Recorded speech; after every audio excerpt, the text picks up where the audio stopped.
Alright, Japanse, this is Some-Belgian-prepper, and today we're going to talk about the Japanese futon and how this could help you not only in a survival scenario but also just for everyday scenarios because, yeah, sleeping is very important in everyday peaceful times and in bad times. But before we're going to start talking about that, if you're interested in detective stories, there will be a link in the description to my book called Bloody Crosses and the Jason Murders, which are detective series. So if you're interested, take a look, I would say. So, the Japanese futon. Recently, I've been experimenting with the Japanese futon, and yeah, it has changed my whole sleeping life, so to say. But we're going to talk about seven reasons why this could be helpful in both as a survival scenario as EDC. First of all, uh, it will take less room in. As you can see, it is a two-person futon. Yeah, it might look a little bit big now, but in comparison to a whole full bed with a wooden frame, with a mattress and all that stuff, yeah, this is something that you can pick up alone and air out that stuff. So you can just, for a long time, I just slept on this, but there is something else you can do which can make it more easier, and that is the first thing that we are going to lay down. These are tatami mats. Yet again, very lightweight. I can carry them between two fingers, and it's made out of, I don't know if you can see it, out of grass materials. And it is very crucial actually for making it a more durable experience. This is one of those tatami mats that can go open. So I'm going to lay it down, and because this is a two-person futon, we're going to open up two tatami mats. So I should have prepared this a little bit better, but that's Some-Belgian-prepper for you. Alright, so the tatami mats are down, and first benefit is you can also use these tatami mats for other tasks. By sitting in front of the fire doing tasks, by letting children play on top of it, you can do small tasks on top of it, do yoga, take a nap, whatever you can, you just lay down. Then we're going to take the two-person futon. By the way, everything that I show you is, like I said, is two-person, so if it's for one person, it's all in half. So I'm going to open this up, and we're opening up the futon.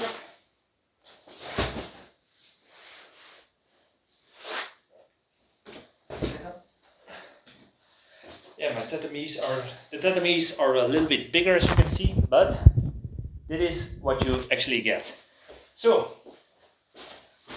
now let's pretend that this is a pillow, and that's all you need for, put the camera a little bit like this. So that's all you need to sleep on with two persons. The first benefit is it's much cheaper than a regular mattress. And yeah, if you take into account, because a while ago for some reason I've had to go to a mattress store with someone, and the problem is I was shocked by the prices that they showed. A simple bed with mattress, it was like 1,300 euros, which is a lot. It's so much for that, and this whole entertainment cost only, like, for the futon it was 99 euros, and for the two tatamis it was like 120 euros. But yeah, that's still a big price difference. So yeah, it's first of all cheaper. So if you're on a budget, financial problems, a futon is handier. And like I showed you before, it takes small room in it. Will not take a lot of room. You can fold this all up and put into a closet, and you got all this space that I'm sitting on free up that usually will contain a bed. So you can do, if you live small, especially because this is also the reason why it's popular in Japan, because there are a lot of people in a small service area, so they usually live in apartments, and that's the reason why it's why they have small spaces and why a futon can be just rolled up, put in the closet, and they just open it up just before they're going to bed. And that's very handy if you have a small space, if you have financial problems, or you want to live a little bit frugal. Another thing, you have, even if you have a regular bed and you have one of these, you can have a spare bed for any guest that might stay over, and they can sleep literally on the ground. You don't have to get one of those camping folding beds, one of those inflatable mattresses that can be punctured any time if you sleep in it with some jewelry or a piercing or whatever. So yeah, freeing up space is a big win for this, in my opinion, for this. Another thing is regulating temperatures. Because you're sleeping lower at the ground, there is not much heat that can accumulate because heat rises, so most of the warmth hangs on a certain height in your house, especially during the summertime. And the thing is, if you have a bed that is usually higher up, yeah, you will sit in that a hotter temperature. And also because it's closer to the ground, you can take up how to say this, cold from the ground during the summer. But if you take away the tatami mat, but if you leave the tatami mat, you have something that will bridge the cold bridge from the ground during the winter time. So it's good for summer and for winter time, in my opinion. Another thing, I did this. Well, the most important thing that changed my whole sleep life is it's one of the best spinal supports that I ever had, because it is only very thin. It's only like this big, if you can see it in a mattress, and tatami is hard, but it's something like this. I will talk about the reasons for the tatamis in a minute, but it's for spinal support. Because it's so thin, you cannot just sink in like in a regular mattress. The problem I always have with regular mattresses, because I sink. I was usually a little bit on the heavier side, so I always had like a pit where I sunk in. Problem was, if I sleep, my back was bended, my hips were also bended, and I could just roll around in twisting ways, and I woke up with pain in the neck, shoulders, back, because because I'm a person who in their sleep rolls a lot. But since I got this, I stopped rolling, because this forces you to sleep always with a straight spinal cord, whether you sleep on your stomach, your side, or your back. First of all, if you sleep on your back, because it's so low to the ground, and you don't sink in, you don't have that, like I said, that feeling of rolling around.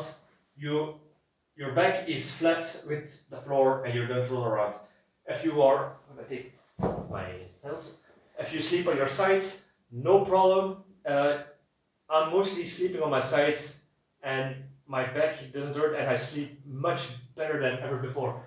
Because if you sleep on your back, you will sit in a way that you will have to cross your legs. It's like a stable, like in first aid, the stable position that you will sleep with your head usually on your arm or something like this. You can sleep like that, and don't really have you don't really have that, even if you move, the momentum to roll around. And another good thing about this is not only it keeps your, no wait, I will talk about that after this. If you're somebody who likes to sleep on their stomach, no problem, because it's flat. You don't think that you sit like this with a whole bended back, like a sea cow. You can just lie with a straight belly on your pillow, breathe freely in and out, because if you do this on a regular mattress, you will sink so deep in the mattress that your airways will be blocked by the depth of the mattress. And with this, you don't have that problem, so you can sleep on your belly, and that can also be handy, especially if you have something like a wound on your back and you cannot sleep on your back or your sides. So that's another thing that I like about it. Another thing that I like about this is now the pressure points are not localized. What do I mean by that? If you have a mattress where you sink inside of it, the problem is everything is being pressured. Your neck, your back, your hips, your legs, everything that has weight is being pressed against this. Here, my natural body allows me to put pressure on certain points that are naturally more protected against it. Here, my shoulder, my hips, my pressure point at the hips, the end of my feet, those are, and all my head against the pillow, those are now the points where I can feel a little bit of pressure. But the thing is, because it's on places that are more sturdy, if you get what I mean. So not on the weaker spots of the bodies that usually don't get this much pressure, like the arm, the the side of your body, and the sides of your legs. So that's another great thing about it. Also another thing is that's the reason why you have the tatamis. Wait, or should we put it like this? The tatamis, because they are made, they are woven in a way with grass, they will circulate air beneath it. So if you don't store your futon every day in your closet to prevent mold, or how do you say this, moist from building up inside of the futon mattress, the tatami will help. Because it's made out of grass and woven each other, there is a sort of airflow going on beneath your mattress. Yeah, the problem with regular mattresses is because they're so thick, it's hard for air to flow through it. But because this is so thin, and the tatami mats um, here will allow airflow going beneath it, it's less likely to be moldy. But if you want to air it out, you can just roll it up, take it outside, get it out, slap on it to take out the dust without having two-person needed to get it out, or you can hang it out on a wire to just air it out, or on your balcony. So that's another great thing that you can do with it, and that I'm really taking a liking to it. Another thing is, yeah, I already said easy to air. Maintenance also very easy. And you can, if it's really cold, you can take you can take more blankets with you, and in the summertime less blankets. So that's also very handy. And because it's circulated beneath it, you will less likely have a warm mattress, because in summer times with a regular mattress I always hated it how hot it would get and moist from my sweat, and with this less likely. Another benefit from it, and that is for those who have partners and such, I would say, is in contrary to a bed, if you, how do I say this, make passionate love, you don't have a squeaky bed, and you don't, in certain positions, have an unbalance where that could create some sexual accidents, I would say. So that's another reason why I really like this futon. No noise, no unbalance in certain pleasurable positions.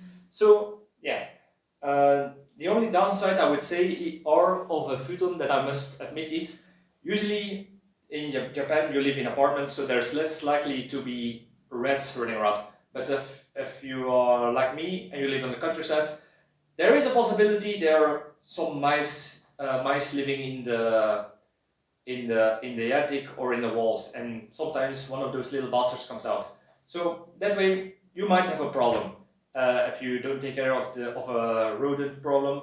But yeah, if you got mice, you need to take care that you put it in your closet before you put it in sorry, you put it in your closet, and you only take it out before you go to sleep, because during the day mice might want to get some material out of it to build their nest. So yeah, that's one of the downsides. That's also the reasons why Europeans usually build their beds high, so rodents won't get to them in the night, or some other creatures. And if you live in a place where there are snakes, certain insects, spiders, there's a little chance that they might reach you during the night. So those are the downsides if you live in certain areas that are prone to these kind of pest animals, so to say. But otherwise than that, I don't see any downside besides if it's for older people or people who have problems with movements or like rheumatics, perhaps they have a certain condition. Usually, they would, if they have a bad leg or bad muscles, they would just get on something that is like knee height. But with this, some people not might like it, but they have to go all the way down and laying down and getting down, and that could be uncomfortable or even painful if you got certain afflictions like rheumatic or any other healing wounds or muscle pains, that kind of stuff. But if you get used to it, it's not really a problem in my opinion. So, I talked all about the survival uses for a futon, and I would say try it out if you got a chance. Borrow it from someone who has a spare, because I can assure you, you will sleep like an angel on this. It might, if you're not used to it, give it 3 days. If you don't get used to it after 3 days, I would say then it's not for you. But this has changed my life. I never slept so good uh, since I've been using this futon. And yeah, I was going to make another point, but yeah, I forgot. I probably forgot about it. So try it out, and you will have no regrets, in my opinion. And perhaps, oh yeah, this was the point that I was going to make. This is also a very good exercise if you are somebody who is going to go hiking regularly, or want to be prepared to sleep on harder surfaces. Because, like I said, it can take for certain persons 3 days before they are getting used to it, with their body on something that is a little bit more harder to sleep, literally harder to sleep on. But it's a good exercise if you want to learn to sleep on sleeping pads, or just on the ground with a tarp and a woolen blanket or something. But then again, if you got any other uses for a futon, please let me know in the comments. I'm always eager to learn. And perhaps one more thing, if you are going to move, um, if you're going to move houses, it's easier to transport a futon than a full-size bed that you have to probably screw loose all these loose parts and break parts and getting it out of the house through the stairs. I've been doing so much movements of friends that I got sick from it. But with a futon, no problem. But anyway, I'm going to leave you. So like, subscribe, all the good stuff. Look in the description to the link to my book, and see you in the next video. Cheers!